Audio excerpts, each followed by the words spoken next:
episode of At the Closing Table. This one, however, my clients didn't speak English that well, and she decided to just write me a review instead. But I still want to break this deal down because I think it was a really important one. She was actually told by numerous lenders and also real estate agents that she wasn't going to be able to purchase her first house. So when I first initially talked to her, she was looking for something around the 150K range, which in the middle of Boston seems to be pretty impossible.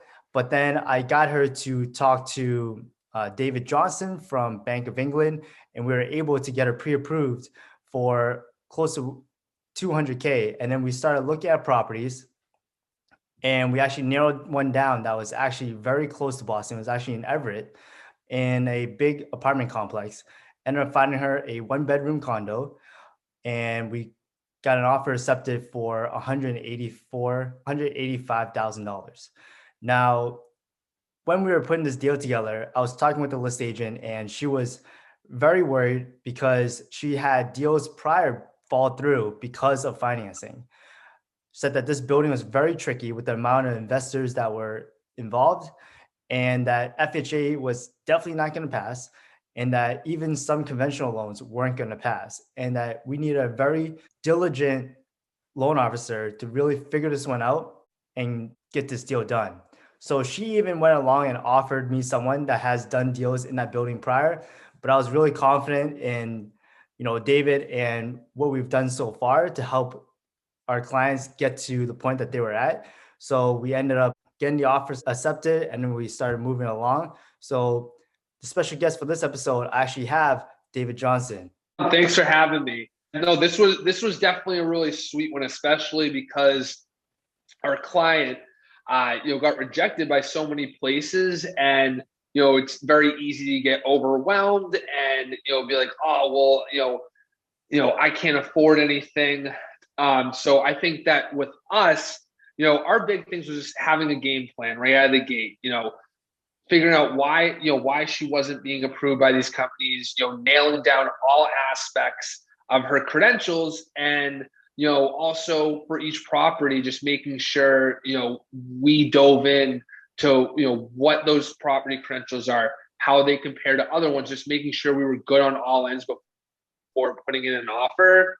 And I think that the patience part is huge, because it's very easy to see a property you like, hey, I want to put an offer on this now, like I want this. So I think that having our game plan really helped us out here. And then in terms of the association, I was in very close communication with the seller's agent, and I also was in communication with the condominium itself, because I hate question marks as much as anybody. And I want to make sure that we're good on all those ends, because like you had said, condominiums can be very tricky with their association, what they accept and different terms and things like that within the association. So, for me, I want to make sure that, we're good on all ends before we take the next step. And I think that we did a really good job on that with this one. Exactly. And we had gotten her pre-approved. We were able to use a gift to get her money from her husband, who was living in Georgia at the time. I think, touching upon that, I think a big misconception too, aside from that you need 20% down, is that, if you don't have enough money that you can't buy a place. Because in this instance, we used the whole amount to purchase this home in a gift. And, 4 things that I would like to mention too, is that you can get money from a gift, you can get money in seller credit, you can get lender credit, and use down payment assistance programs. So there's multiple ways that you can come up with these funds that you may not have at the time. And in this case, we put down, I think the total cost of purchases was roughly $18,000, and the monthly payment was about $1,200 and change. And, I think a lot of people are renting more than this in the city, or have more than this in their bank account. And, it should definitely be an eye opener in the sense that, a lot of people can afford this. Exactly. So yeah, you hit the numbers right in the head. I just want to break it down just a little bit more. We ended up closing on a place for $185,000 total.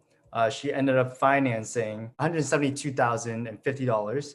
So her total down payment was going to be $12,000, $950. Closing costs was going to be $5,449.23. Total down payment plus closing costs, it was going to cost her $18,399.23. So that's how much money she needed. Her total monthly mortgage payment, including everything, was going to be $1,243.75. She got a rate for 2.875. It was a conventional loan, and she put 7% down. Why was it 7%? So a rule for thumb is for every dollar you make, you don't want more than 50 cents going towards debt. And that is your current debt payments plus the mortgage payment you're about to be taking on divided by your monthly income. And, this was a situation where we were teeter-tottering on that threshold. And, for this particular condo, like I said, we were teeter-tottering on it, so to put a little bit more down to keep us under is huge, because you also, things change mid-process. For example, we get the real estate taxes from the attorney. They go directly to the town and get those. So those can change slightly. If the association doesn't cover the entire insurance, then you need an additional policy. It's usually around $30, but that changes things too. So it's, you always want to be on the conservative side too, because I hate question marks as much as you do. So, could be a situation mid-process, we suddenly can't afford it anymore and we have to put more down. So it kind of goes back to coming up with a game plan and, making sure the client knows, what to expect in the process. Exactly. So that was great. It was a huge success all the way around.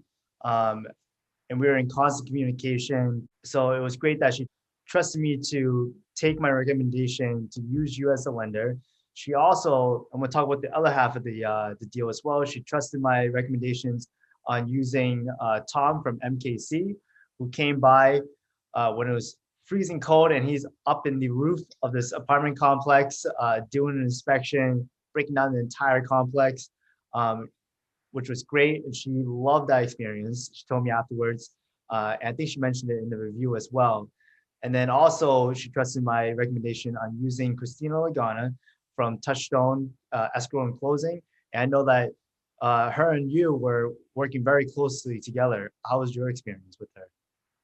Yeah, she was awesome. I mean, was very on top of things, answer all the questions. And obviously at the end of the day, we got it done. So I think that, it was all around great teamwork. And, I keep circling back to this just because it's so important to come up with a game plan and make sure everybody knows what to expect, and just being, communicative around, because it's very easy for a process to become, oh, well, David said this, or Christina said this. So, I just think it's really important to have a good, solid team and just, make sure everybody's all around communicating.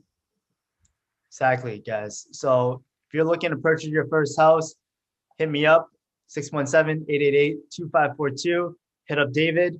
781-820-7624. Boom. Get yourself a team.